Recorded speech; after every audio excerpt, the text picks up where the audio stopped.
Hi, it's the 27th of May, and it is 0 o'clock. we're going live early. Hello, Ben. Yay! Hooray! Oh, wait a minute. There we go. Stream Deck. Way to make an entrance. I like. Well, this is what we miss. We miss the crowds. Yeah. Indeed. Then again, see, that's the great thing. I've never had the crowds in my sessions, so for me, it feels like the same. Yeah. I don't get crowds. I think they're technically called mob. It's mob, yes. Yeah. All right. Oh, you can't see that, but there we go. Somebody can. This is all padding, because if people want to say hello, go over to the Ustream. Oh, I'm sorry. I just, do you want to just do it on your own and I can make mistakes? We'll go over to the YouTube stream and chat in there. I haven't really got the Twitter stuff all feeding back in. No, you can't. Oh, you can't see that. But that's your name. Okay. Or it's actually oh no, shouldn't. What is happening? It's the power of technology. If I do this, Dang. and I do, I mean, how do you do it? Are you like the technology sorcerer? yes, all us angels wear Ferris slacks. Yes. If I, yeah, I turned it off. Good. Right. What I did is I accidentally put the. There we go. Because that's your name, but for some reason I was looking at your Twitter tag. So, but see, way to go to just do some promotion for my Twitter account. All the new followers all coming my way. How cool is that? Yeah, you can get all 2 of them. Look, it's nice. Look, people are watching. Andy's watching. Hello, Andy. And it's Ravi. Hey, Ravi. Who else is watching? People. Oh, I've got a new button on my. I bought a Stream Deck. I mean, hi Ben, how are you? Let's talk about me. I'm good. How are you? Good to see you again. Oh no, And speaking of Stream Decks, before you tell me how you are, because I'll just do the same thing, ask you how you are, and then keep talking about something completely different without giving you a chance to even tell me how you are. I'll just ask you again in a sec. One of the other things we might talk about is all the gadgets that we got over the last year, like new mics, Stream Decks, new cameras, and all that stuff. Because, when I was on the show last year, none of that was there. Your video's frozen. My video is what? Hang on, let's fix that. I don't know if it's is that better? That's better. Yeah. See? Talking about cameras and everything, why that one was frozen, but I just clicked on my Stream Deck and boom, OBS changed everything, and now I'm on the other camera. So should we do the proper beginning? Are you drinking? What are you drinking? Geeks on Screens with I'm coffee? drinking espresso. No, proper coffee. So, we spoke a year ago. How have you been doing over the last year? Generally speaking, honestly, very well. I have not been sick, which is a first, yay. That's all I could ask for. I have joined the Dad's Club very recently. So also, yes, this keeps.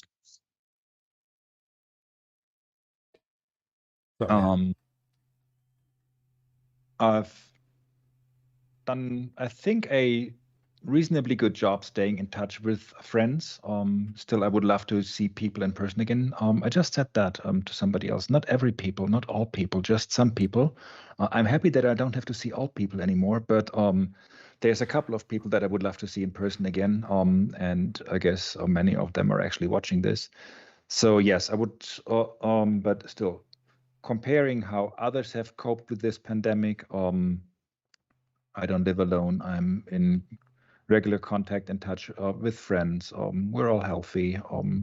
I still get a job and everything. So all things considered, Were the last 12 months the brightest and best 12 months of my life? Maybe not, except again for the fact that we just had the most beautiful and most awesomest baby ever. But still, I think all things considered, things are well. So yay. Having a baby during lockdown. I mean, we didn't agree to talk about this, but it must be very bizarre. Is it your first? It is. Okay, so you haven't got anything to compare it with. Well, I don't have any first-hand experience to compare it with. We're rather late in the game compared to most of our close friends, so we are amongst the last to actually have a baby. And compared to, it has, like everything in this pandemic, it has its pros and cons, honestly. Like, for example, usually what happens once you have a baby and once you get home from the hospital, a gazillion people crash your home because they all want to meet you and all want to see the baby. And now you're just like, yeah, we can't do that because, COVID, and we can't have too many people at the house. And obviously, we made arrangements for like the grandparents and so to see their grandchild and accommodate them. But just saying no to a couple of people and having a very good, valid reason for that, not that you technically need it, but it's easier just telling people, hey, we need a little space here. And that also helped.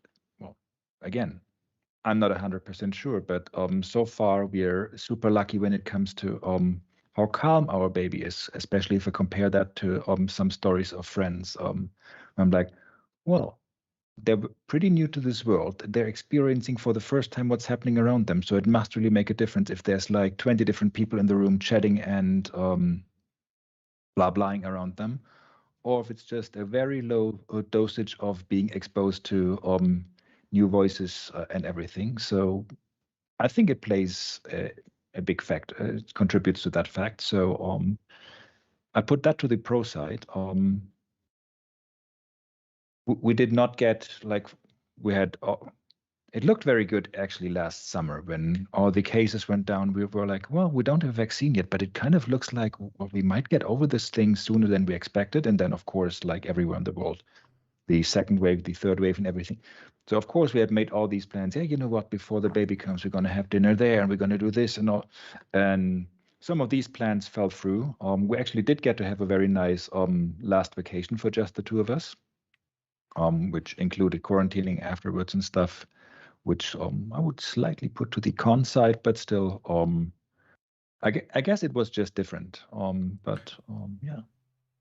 Yeah, it's only an 18-year commitment. Once that's gone, you've got your life back again. Actually, that's exactly what I said. I just recently got my second jab for the vaccine. And the rules here are 2 weeks after the second jab, you count as fully vaccinated. I don't know how it works in the UK, but probably rather similar. So basically, what the doc said after he administered, he was like, well, in 2 weeks, please enjoy your regained new freedoms. And was like, well, the reason for me getting the vaccine is that I just became a dad. So you do realize I don't have any freedoms for the next 18 years. And he looked at me like, what? Oh yeah, you get used to it. It's the only thing that I can say is that people give you lots of advice about do this, when this happens, do that, and most of it is just nonsense. It worked for them, but what will work for you will be maybe something completely different. I mean, trial it's and just error. like with technology. Talk to 3 different people and get 5 different opinions, Yeah. and one of them may work, but it's probably still trial and error. So Yeah. Just treat them all as like kind of, well, that worked for you, but you have to do your own A/B testing with them all. true. And remember, the first child you make all your mistakes on. It's the second and third one you actually become better at being a parent. Well, or we just make the first one a success from the beginning and leave it at that. Who knows? Yeah, but we're not at the point yet, but that might be because it's not even 5 weeks yet that we have committed and decided on having a second or third. So. Oh, okay, yeah. But it's just not like ordering a beer at a bar where whenever I order the first one, I have already committed to ordering a second and third. So with babies, this is apparently different. Yeah. I think at the very beginning you think, no, you're never going to do it again, and then after a few months, however many months, you think, actually, it's not too bad. And what I did is I went, wow, we spent a lot of money on stuff, right? And we're only going to get a single use out. At least if we have another child, we'll get another use out of everything. See, we didn't even get that much stuff, to be honest, because the great thing is my niece she was born 2 years ago, about the same time. So my daughter was born end of April. My niece was born early May, so about the same. So a ton of stuff. I mean, especially clothes, because as you know, everything they were in the first week, they've grown that out by about the second. So yeah, we're recycling a lot of stuff. So that's good. We still invested money in nicer stuff there, so we probably spent the same amount of money that we would have spent if we would have spent it more reasonably. But therefore, we say, hey, this is really nice. Let's get this, and not overthink it too much. Yeah, a good pushchair, a good car seat, or one that pushchair where the seat comes off, clips into the car. It's well worth. But clothes, I mean, they get vomit on them, and that's the only thing as a newish parent, even up to the first couple of years, don't wear good clothes. They're just going to get food and child vomit and stuff on. Yep. Yeah, the first couple of years of their life, I was just covered in children's vomit. I mean, I could have washed, but it kept other people away. So when I was sleeping at my desk, people didn't. Changing clothes and washing and everything, it's not very sustainable because it just happens again shortly after. So yeah. And once you can just scrape it off after a while. So we didn't mean to talk about any of that. You were actually going to. You were so rudely interrupting me and saying you wanted to tell me about all this cool tech you bought. I did. Well, actually, you started telling me about the new tech you bought because you told me about your Stream Deck, and I was like, hey, I got a Stream Deck too. So it was more like a FOMO / exactly. Well, let me see if I can get it in on this camera. But well, the cord is about exactly too short because you see my hand here. It's touching the Stream Deck. I could try switching back to the other camera, and then you would see it. But let's see. Try. I mean, that's one of the good things. No, it's still frozen. Okay, whatever. Let's not bother. Anyways, I got a Stream Deck as well, so that's basically the very important message that we need to send to all the people watching us right now. No, but and I think we talked about this on the last episode, which was about a year ago. On my, well, I was going to say previous job. It's still the same job, but my job has changed a bit because I used to travel like 150 to 200 days a year. And well, now I don't because COVID.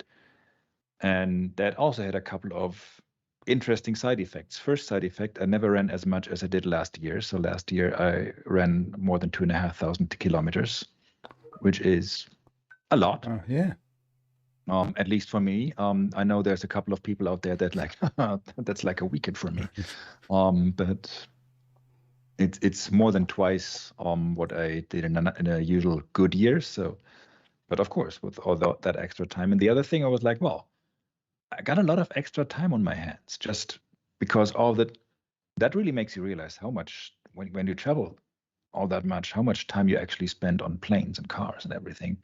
I was like, hey, not a huge fan of all the virtual conferences, which is funny that I say that because we're actually going to talk about a couple of virtual conferences that I'm running together with William.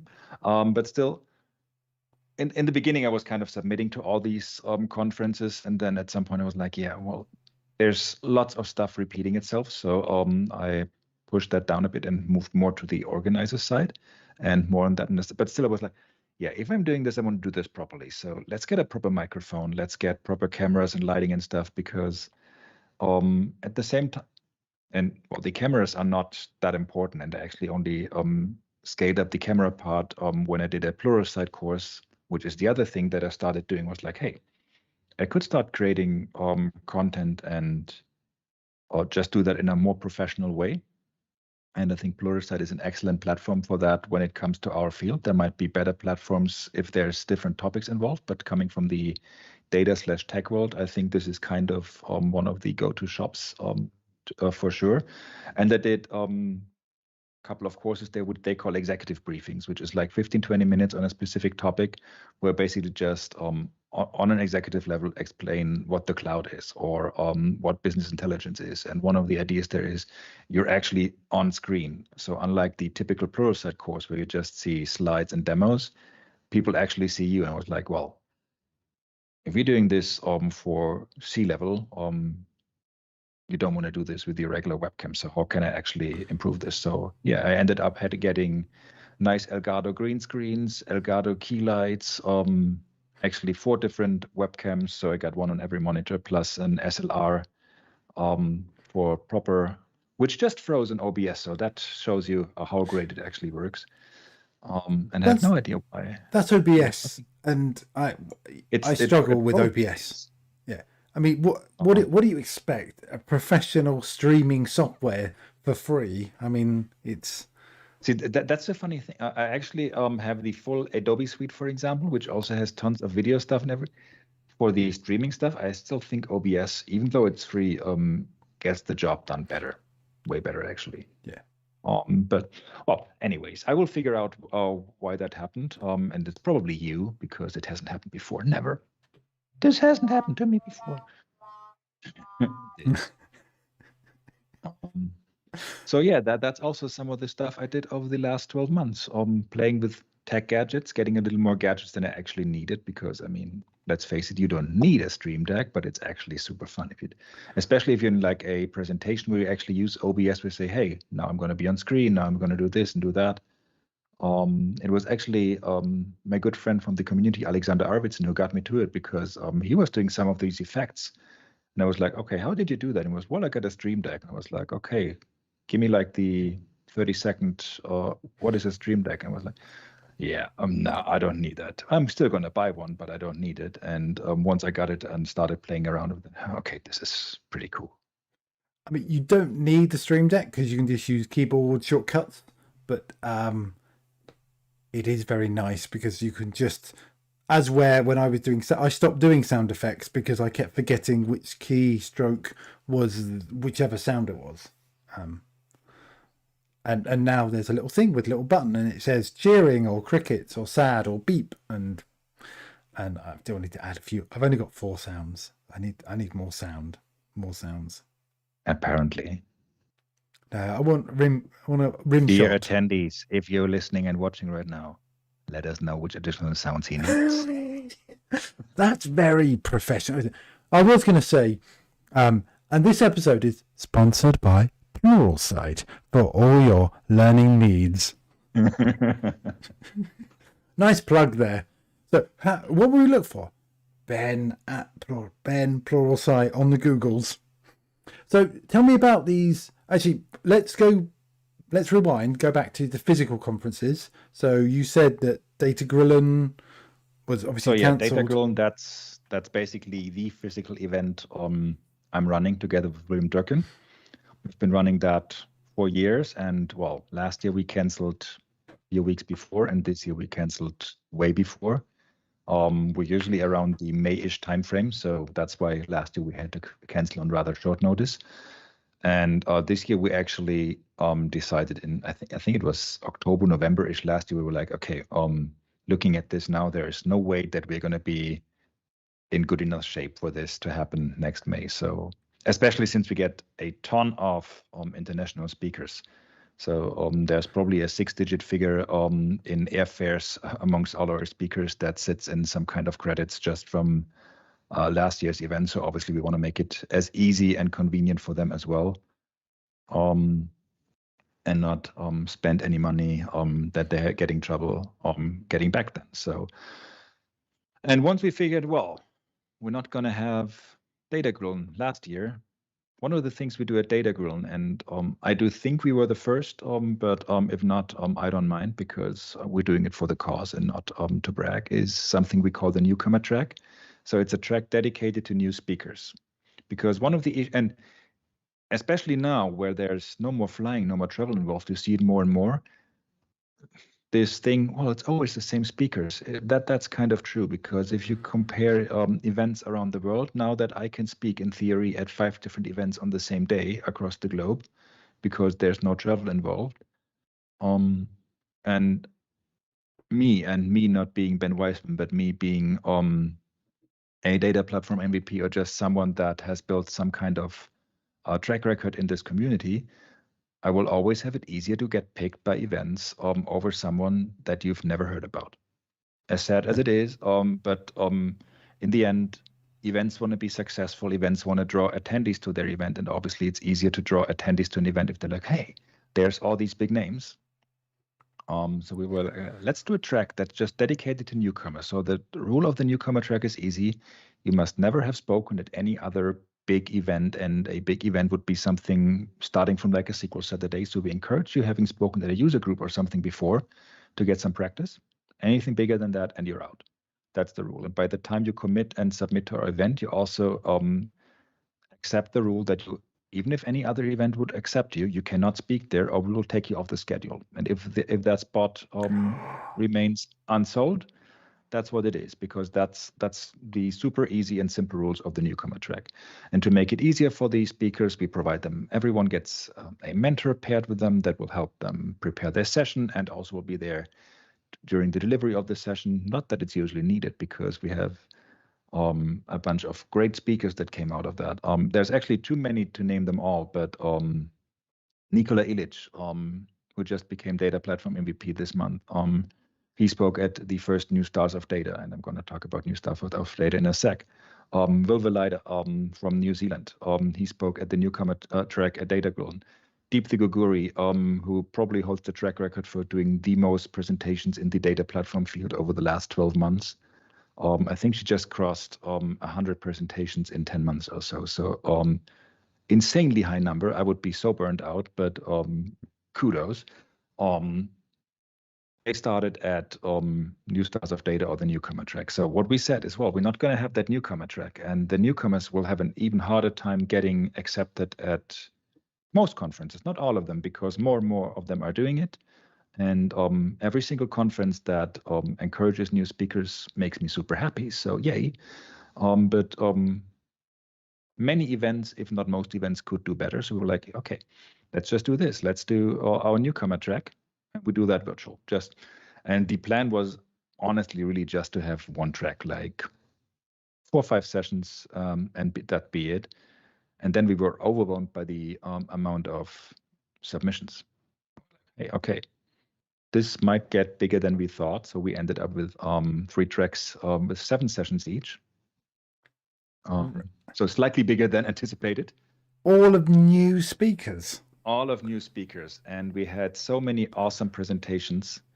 And we started very early in the morning to accommodate our friends from New Zealand and ended later in the evening to accommodate the speakers from the West Coast. So, I mean, that's the other thing with virtual events, try to be inclusive of time zones where possible and needed, which is why it's only 21 sessions, because we decided just to have a break in the middle. And we actually just ran, I think it was in March, the 2nd edition of New Stars of Data, and it was, from my perspective, equally successful, at least from what I get from and what really makes me happy is, first of all, to see the track record that some of these speakers are building, seeing them show up. One of the other speakers that was at the first, she was actually supposed to be at the last year's Dataglow in the newcomer track, Heini Ilmarinen from Finland. Yeah. And well, that didn't happen. So she came to the first New Stars of Data. And since then, she has been involved in every single of our events, or will be involved in every single of our events, because we get 2 more events coming up as either a speaker or a moderator. So it is great to see new faces on the community. And basically all it took was this little ignition spark or whatever, not because they needed a push, but because they needed someone to build a little stage for them where they know, okay, I don't even have to compete against anyone. And the other thing that makes me super happy about these events are the number of attendees, because we get very solid number of attendees in every single sessions, like 50 plus, not a problem, which is especially at many events I spoke, I would have been very happy to get 50 plus attendees. Let me tell you that. So that shows you there's also interest. So it's not like the attendees are like, yeah, I'm not going to watch that because they're newbies and just because they haven't spoken at an event before does not mean they don't have a story to tell and that they're not super experienced in what they're talking about. And even if there would be a session in between where like, yeah, I didn't learn anything, it wasn't presented very well. Spoiler alert, the same happens with very seasoned speakers as well. I've left sessions of very seasoned speakers being like, okay, where can I get at least my hour, if not my money back? So yeah. And then we were thinking, what else could we do? Because apparently this is going on for another year without Data Grill. We've just announced the Data Grill and call for speakers for next year because we're super confident that 2022 will be Data Grill again. So yay! For those of you that have not submitted yet, no worries. Call for speakers is open up till December. But we 6 months, I guess. Well, we've opened the call for speakers on the day where Data Grill was supposed to be this year. So that's kind of Right. what happened. Then was okay, let's do something else. And at the same time, while I'm sitting here complaining, all of these conferences are kind of becoming not the same but similar. What can we do to do something different? So the next event we're running mid of June is Data Minutes. And the idea of Data Minutes is lightning talks only. So we will only have sessions of 10 minutes. And again, the idea was, hey, let's do this like an afternoon thingy. Well, we're going to have 84 sessions, and we still have to turn down a lot of speakers. So that will also be super fun. And again, it's a nice mix of seasoned speakers, new speakers, speakers that we had at New Stars of Data, speakers that I've never heard about, and also speakers like there's this guy called Bug Woody. Apparently, he's been in the Microsoft data platform field for a while. I don't know. Doesn't ring a bell. Doesn't ring a bell. I will have to Google him at some How point. how do you keep Buck Woody to 10 minutes? That See, well, I would just shut down his mic after 10 minutes. You just throw him off the web intro slide. Yeah. No, but and well, Buck was basically just a random choice out of the set of some very seasoned speakers and new speakers that we have there. So, and then we're having another event in August, which will be Dataverse. And the idea of Dataverse is to embrace speakers from any kind of group that we think is kind of underrepresented at most events. And I know that's pretty broad. But if you look at the typical data platform event, the majority of speakers will be people like you and me. And by people like you and me, I'm talking about, well, white dudes. White cis males. Yes. Well, now you might argue, well, isn't it kind of ironic that there's two white cis males organizing an event to embrace diversity? And yes and no. We got that criticism from some people out there, and we're listening. But at the same time, all we're doing here is we're not even moderating it ourselves. All we're doing is, well, we've opened a sessionized and we've put that schedule up on our website. That's kind of what we're doing there. Because we just think we've built some kind of a track record and some kind of experience over the last 12 months as well when it comes to running virtual events, and especially if you do we want to make sure it runs as flawless as it can. So we're gonna have, and we just published the schedule. We will have, for example, more than 50% women speakers, but not because we were aiming for more than 50% women speakers, but just because. Well, first of all, we got the submissions from the right groups because we gave everyone the impression that we're looking at true equal opportunity here, and the color of your skin, your sexual orientation, where you live, whatever, it doesn't matter. It doesn't matter to us if you have a story to tell. And if you do, please submit and please tell your story, your data-related story, ideally. And then again, we're going to have a keynote that will not be data related, but more related on. And I'm so looking forward to that. It's going to be called "Give Everyone a Voice." So it's basically it fits the theme of the event. And I think, again, this is something where most organizers could do better, because if you're telling me that you're running an event and there was just no way that you could select any speakers that do not fit the cis white dudes, you might be doing something wrong, because apparently you're not giving anybody else the impression that they either might have a chance to get selected, or they might feel safe at your event, or they might even be welcome at your event. There's tons of very talented speakers out there that are not cis white males. And this is kind of the point that we're making with this event, and we're super looking forward to that. So from previous events that I run and previous events that I've helped out on, the biggest problem is not the selection. It's actually getting the message out to the right audience to say, can you submit? So how, because effectively, if you're just sending Twitters out or whatever out to the same people you send the same message out saying, submit for this event, you'll get the same people submitting for the same events. And effectively, it's just a circle. So how did you break that cycle?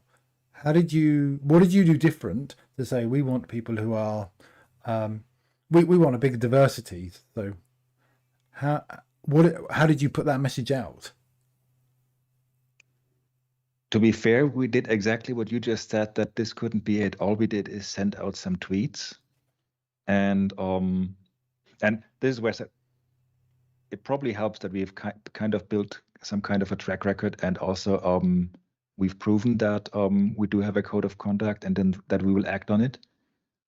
I mean, that's the other issue that many events just have, and there's tons of stories out there on Twitter and blogs and stuff where every single event these days has a code of conduct, but many events don't act on it. So, and we've had very few cases, but if we have a case where someone says, well, I don't feel safe at your event anymore because this and this happened, well, first of all, we will not tell anyone who came to us with what, but we'll handle it in a discreet manner, but we will act on it, and we will make sure that we're not acting in a way like, yeah, but maybe he didn't mean it that well. It doesn't matter.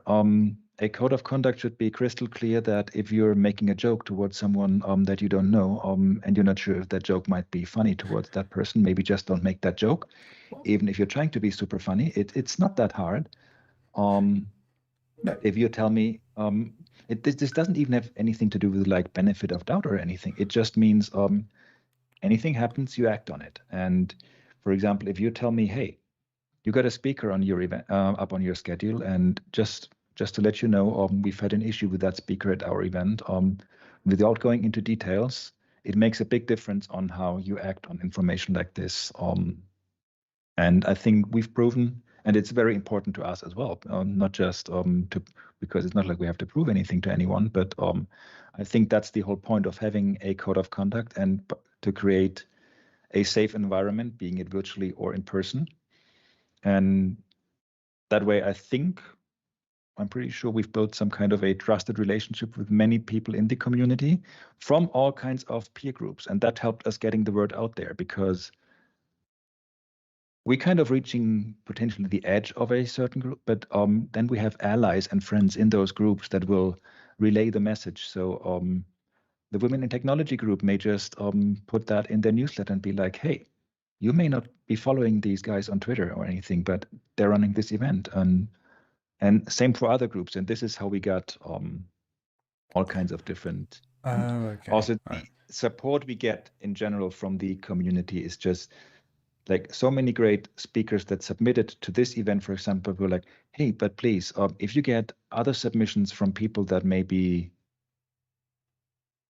more underrepresented, in lack of a better term, please pick them over me. I'm not doing big, because that's the other thing.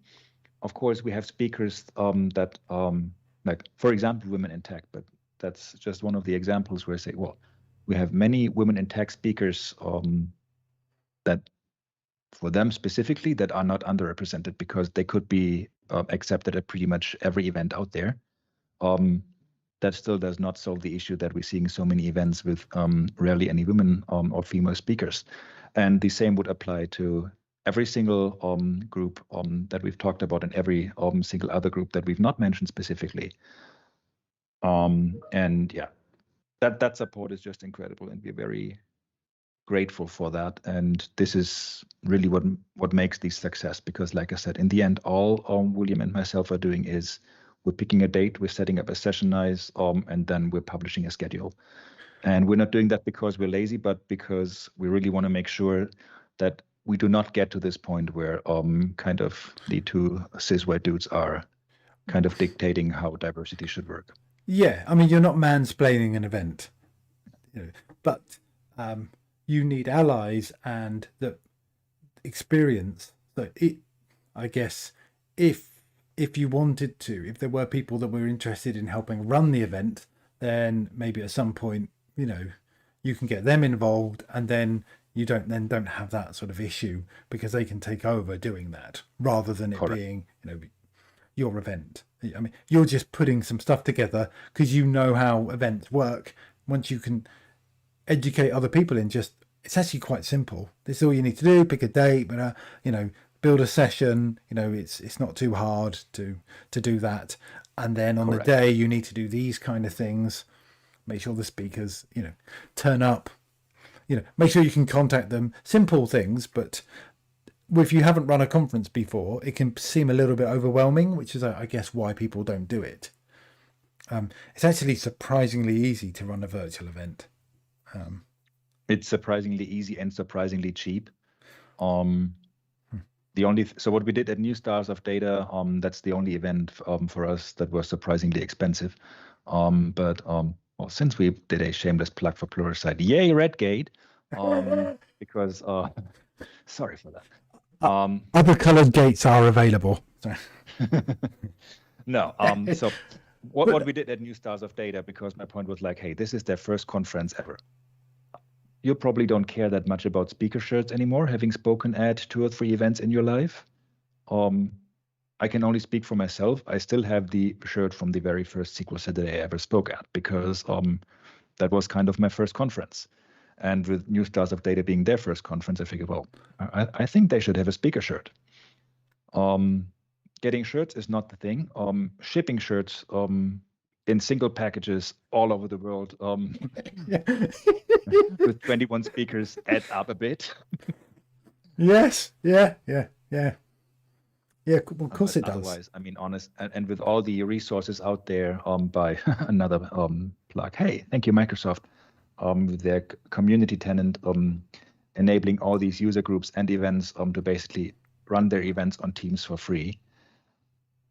No, we should always give kudos to the companies that are helping sponsor these events, because they're not getting a huge. Before, they might get people going over to the stand in physical events. They'd be selling license, but in the virtual world, they're not getting contact details. They're not getting information. Effectively, it is like a goodwill thing.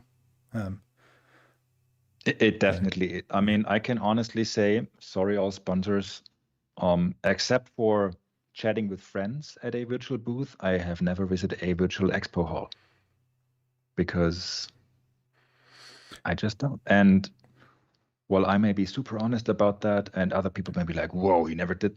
Most people don't, because, and also, I mean, like you say, even if someone goes there, they may be there to get some virtual swag or whatever. Or so, I mean, some vendors even send out actual swag after some kind of drawings or anything from virtual events. But still, I do agree.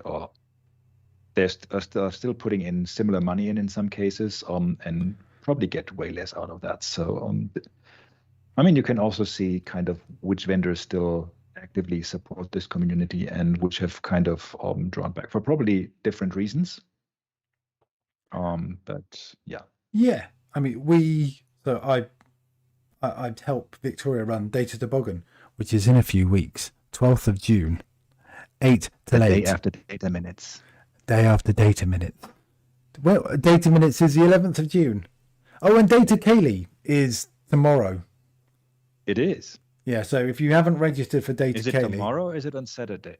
No, I thought it was tomorrow. Yes, right. Sorry. I thought it was Saturday until I got to check the email. And then I realised I'm speaking tomorrow. I've got one less day of preparing and making stuff up. I saw a tweet earlier today that was like, in less than 24 hours, we're going to see this in this session. This is confusing me. But again, I haven't seen any other event doing like in 24 hours at this time you're going to see this and this. So you just have to do some stuff slightly different from other events, and people will notice. Do you think there's been a bit of people a bit tired of virtual events? Because effectively Build was the other day. You've got Data Kaylee, you've got in a few weeks, we've had quite a few virtual events. Data Weekender, I think it was last weekend. Data Weekender was, I think, 2 weeks ago. And then there was Data Saturday US Southwest, which was, I think, a joint activity of Albuquerque, Phoenix, and I'm going to say Dallas, and I'm probably wrong, but of 3 Southwest, previously Southwestern US SQL Saturdays. And yeah, well, I can tell you, we had Group Buy yesterday and the day before. So and Group Buy was actually it was refreshingly different because I had the honors of moderating yesterday's morning, and we had a ton of really good questions, which is rare at virtual events, because usually at virtual events the interactivity suffers by so much. And this is also what makes it super. Honestly, I don't care if there's 100 people in the room or 10. I take those 10 over the 100 if those 10 kind of interact with me, being it through questions, being it however. But if you're like, hey, okay, let's just, since we're on Teams, let's just use the show of hands feature. Who of you has been doing this and this before? And you're like, okay, not a single hand goes up. This is an advanced session, so you would are they all in the wrong session? Don't they know how to raise their hand? Don't they listen? Are they just in there because whatever? But and yeah, I really miss that interact. Usually when I have a session, I walk in and the first thing I do is once I've set up my laptop and everything, I start talking to people, ideally people that I've never met. Hey, who are you? Where are you from? And obviously people react differently because our community and our data circle has lots of introverts that are like, okay, why is this person talking to me? Because I can. I'm the speaker. I'm allowed to talk to all of you. Yeah. Rules don't apply to me. That's really the part I'm missing. Plus, I mean, you're sitting in front of your screens 5 days a week at least anyway, and then you add a full Saturday to that. Which is also kind of what we're aiming with Data Minutes, where we're like, well, no one's going to watch like a full track the full day, because that would be 42 sessions. By the way, what's the answer to every single question? There we go. We got 42 sessions per track. Unless someone cancels last minute, that's going to break everything. You could just fill in with a towel. Just have like 10 minutes of just a video on a towel. Good thinking. Or someone reading like lines from Douglas Adams books. There we go. Or I may just sing a song to them. You could do. I mean, why not? You could just, here's something here's something I've just made up. Oh, look, here's my guitar or keyboard or whatever. Do you think it's realistic that I learn to play how to play the ukulele by then? I mean, it's 2 weeks. That should be doable, right? You could learn to play Somewhere Over the Rainbow in 2 weeks. It is quite a simple chord progression. There we go. How did we end up here? I don't know. It's just the 4 strings. I'm not sure. Well, that's the beauty of these conversations. They sort of ramble around, and we sometimes get where we're going, and sometimes we're just in a completely different parking, level. And it's like looking for a car in a car park, and you've forgotten where you parked. We'll get home eventually. That happens to me. Happens to me all the time. The first time that I drove my car, so the first night when I was, 17, 18, the first car that I owned, the first time I parked it in a multi-story car park, I thought it got stolen. You know, I was almost in tears. I was ready to call the police. I was on the wrong level. I mean, it's just so stupid. Well, things have gotten easier because now we got those keys that you can click and then the car will kind of respond or not. Yeah. My first car did not have that. So. No. My first car had a choke. I mean, people don't have chokes in cars anymore. Did I had a choke, so. Yeah. People go, what's a choke? You had to pull it out. It put more petrol in the engine because they would stall at traffic lights or, you know. Yeah, my first car didn't really technically had a handbrake. It didn't technically work though. Yeah. Dear police, if you're listening, we just made that up. Oh, I mean, it's over 20 years ago. I mean, the statute of limitations, you know, you can't be done for a crime that long ago. You're probably good. Yeah, it passed an MOT. I think it was an MOT. It was done by my dad's friend. Yeah, I'm sure it was legal. All right, it's coming up to the hour, and we're going to end on an emergency question from the Richard Herring emergency question book, which, since it's been an entire year, you will know everything about Richard Herring. So pick a number between 1 and 1001. You know what? I will go with 365. Ah, nice number. Did I do this? Did you get a question the first time we talked? I got a question, but I don't remember which one it was. No, I don't remember. I also told you that my favorite cheese was Parmesan. And then when I told my partner about that, she was like, why would you say Parmesan? We eat burrata way more often. I'm like, yeah, that's true. And I also love burrata, so I maybe should have said that. So I'm so glad I'm back to be able to correct this. Oh yeah. We should have just done a separate correction video. Right. Okay, all right. So have you ever eaten ice lollies for breakfast? Ice pops, like ice cream, and they're all. What is the most unlikely breakfast food you ever had for breakfast? Difficult, honestly, because I'm not a big breakfast person. I'm pretty sure I've had ice cream for breakfast for exactly that reason, because the first meal of my day may have just been some ice cream while strolling around outside. You've never had leftovers in the morning? Well, I have leftovers. Not morning usually. Because I'm usually the first type of meal I have is more like at brunch-ish hour. Okay. But then so of course I've had like cold pizza and stuff for breakfast. But that's not like really an unlikely. I mean, everybody does that. How would that qualify as something? Well, what do you mean everybody does that? Not everybody. I mean, you have pizza in the evening. It gets cold overnight. You eat cold pizza for breakfast. That's just a natural thing to do. Yeah, it is. I would have said so. Having naan bread with some Bombay potato or in the morning for breakfast. So good. I haven't done it for a long time. Speaking of that, one of the events I miss so much is Data Platform Summit in Bangalore, in person. And one of the reasons is the food, where you would get exactly that. Nice naan bread with some kind of curry. Yeah, but I'm generally more of the savory eater, so you would rather see me eat naan bread and curry or cold pizza for breakfast, or some kind of, I don't do meat, but some kind of vegetarian breakfast burrito or stuff over a Nutella bread or anything like that. So, but yeah, honestly, I could not come up with something that I've had for breakfast. I mean, we all had the typical hangover food and stuff, but still, it's nothing out of the extraordinary. I remember seeing someone eat a raw potato for breakfast. Ew. I mean, that was university days.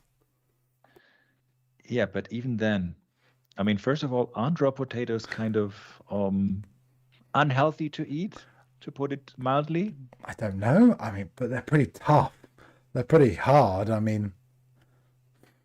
So, additional question.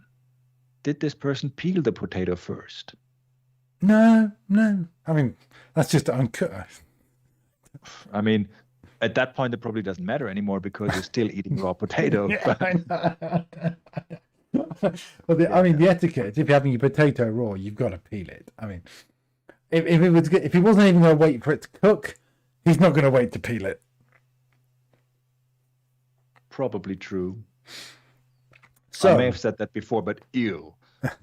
Sorry, I forgot about that. So, Dataverse. So Google it with Bing. Dataverse, new start of data. Data Although that's minutes. got what was the other one? Data data- minutes. Data minutes, data grilling, And then data grow next year, exactly. and submit for them all, and good luck with kind of the conferences, and hope you do more. We will. Hopefully more back to in-person again.